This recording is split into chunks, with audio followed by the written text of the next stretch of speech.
Hello friends, প্রতিদিনের মতো আজকে একটি রান্না নিয়ে হাজির হলাম।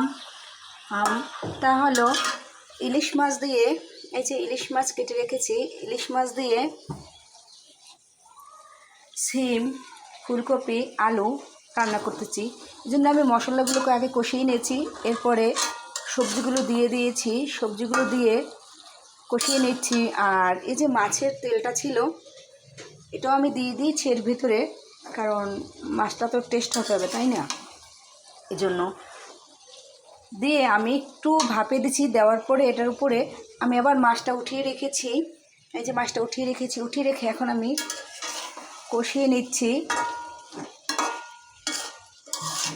সিমগুলো যখন সেদ্ধ হবে তখন আমি মাছটা দিয়ে দেব, কারণ ইলিশ মাছটা তো এমনিতেই ভাজা, আর মাছ বেশি সেদ্ধ করলে বেশি ভালো লাগে না, মাছের স্বাদটা নষ্ট হয়ে যায়।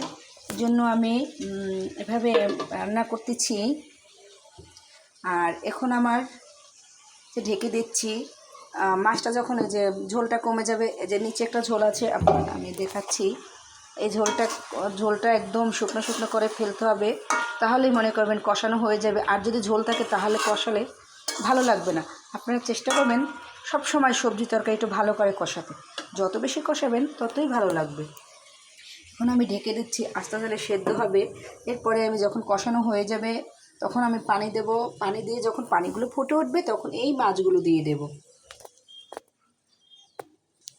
আপনারা আস্তে আস্তে রান্না দেখতে থাকেন।